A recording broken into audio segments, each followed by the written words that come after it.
Susan O'Grady, Community Relations Specialist for Council Rock School District.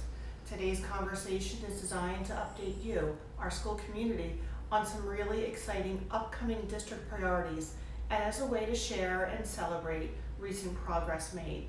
It's my pleasure to introduce Council Rock's Superintendent of Schools, Dr. Robert Fraser. Thanks, Susan. You're welcome. And greetings, everyone. Certainly hope that you are having a fantastic summer. It's hard to believe, but we will be back in business just under 1 month from now. So enjoy these remaining weeks, and thank you for joining today's conversation. Dr. Fraser, as we come up on the start of the 2019-2020 school year, the district has been hard at work, as you know, on a new strategic plan. The plan will be presented on August 22nd as part of the regularly scheduled board meeting. It will then be posted to the district website and available for our entire community to review.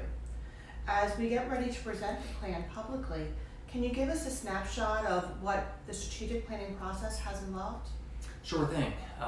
So we had a steering team that consisted of 61 Council Rock stakeholders, ranged anywhere from our CR teachers to CR support staff, administrators in Council Rock, parents, community members, business leaders, and quite possibly the four most important voices that were on our team were 4 high school students. We had 2 students from North, 2 students from South, and their perspectives were absolutely invaluable to the process. Yeah, they certainly were. The commentary was exceptional that they gave. So I'm sure that the plan itself is very robust, and we want to talk about the areas of the plan. Can you tell us, where is the focus of the plan? Where did you set your priorities? Sure. So we have 3 different goal areas, those being student wellness, redefining student success, and school safety and security. And what I would tell you is that the centerpiece of this plan is truly student wellness, that you'll see that student wellness weaves its way into those other 2 goal areas, and you also see that we've created some significant interdependence between these 3 goals, with student wellness being at that epicenter. Okay, so speaking of student wellness, can you tell us what student wellness really means? Dive in a little deeper and tell us what it means as it relates to the plan. Certainly. The bottom line is that we want our students to be well. It's hard growing up today. It's different growing up today than it was when we were kids. Our students are faced with a lot of stress, a lot of anxiety, even depression and suicidal ideations, quite unfortunately. And we want our students to be well. That's not true just academically, but socially and emotionally as well. So there's a real focus here on mental health, a real focus on social emotional learning, a real focus also on being physically healthy. So we want to emphasize proper nutrition and fitness and other aspects along those lines. Make sure that we have strong, robust suicide prevention and intervention programs in place. Continue our work around diversity and inclusion, critically important. We will also, as part of this school area, be studying school start times, and we will also be taking a look at potentially revising our high school master schedule. Okay. And goal number 2. What do we mean when we talk about redefining student success? So again, this is one of the ways that student wellness weaves its way in here, because really what we're talking about isn't losing any of the focus or the importance on the academic side of things, but recognizing as equally important those more holistic, non-academic indicators and hallmarks of student success. Again, we want to know that our students are well, and we have to measure that in order to know that. So we'll be doing that in a variety of ways. You see a couple examples on the screen in front of you. And then also within this plan, you will see PLC implementation, K-12, continuation of that work, STEAM program throughout the K-12 continuum, technology planning. We've come a long way, but we also have a long way to go. And then we're probably late to the game when it comes to an LMS, a learning management system. So this fall, we will be implementing Canvas in all 4 of our secondary schools, grades 7 and 12, and I think that's a really good thing for students, a really good thing for parents and teachers alike. Yeah, exciting. Finally, can you address school safety and security? I know that was a push last year for us with Alice, and here it is showing up into the plan. Can you tell us how it's woven into the new plan? Definitely. And again, I'm going to start with that student wellness piece, because you cannot have a conversation about school safety and school security without some focus on mental health. So we want to make sure that our students and our families are very aware of the resources that exist in our schools, in our community, and how to access those resources.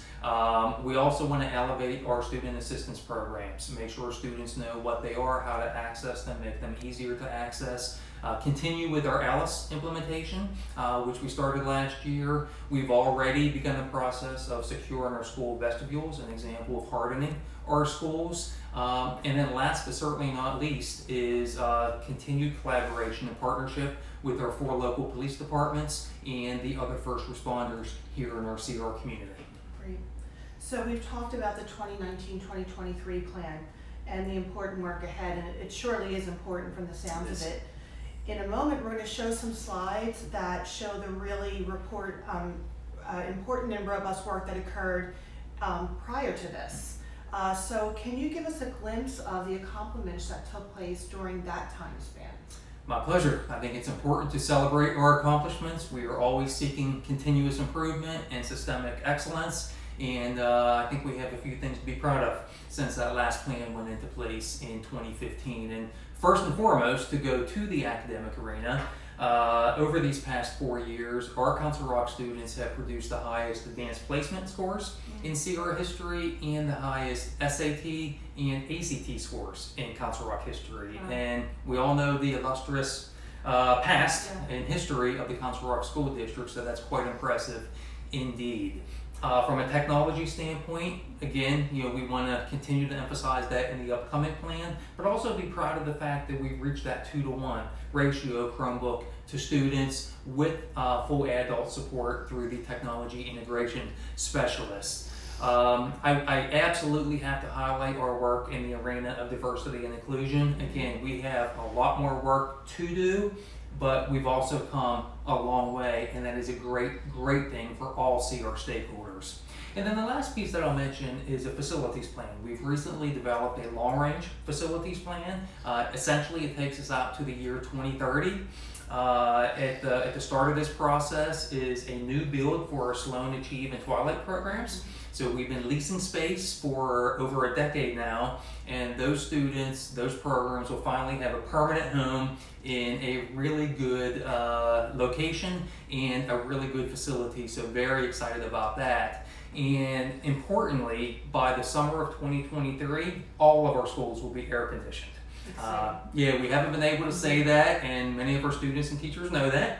But we're currently renovating Rolling Hills Elementary, and then Sewell Feinstein will be, Hillcrest, and Richboro Elementaries will be as well. So that will be a good place for us to be as a school district. All of that will happen by the year 2023. And probably the best thing about this plan is that while those projects are front-loaded, had we spread them out, it would have actually been more expensive.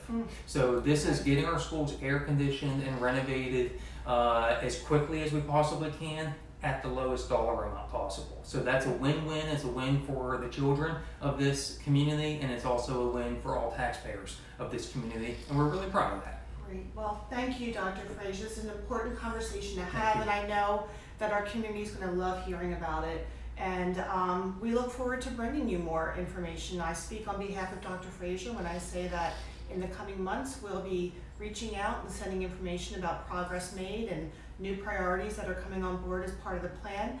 And we want to thank you, Council Rock School District, and we look forward to more great news. Thank you. Thank you.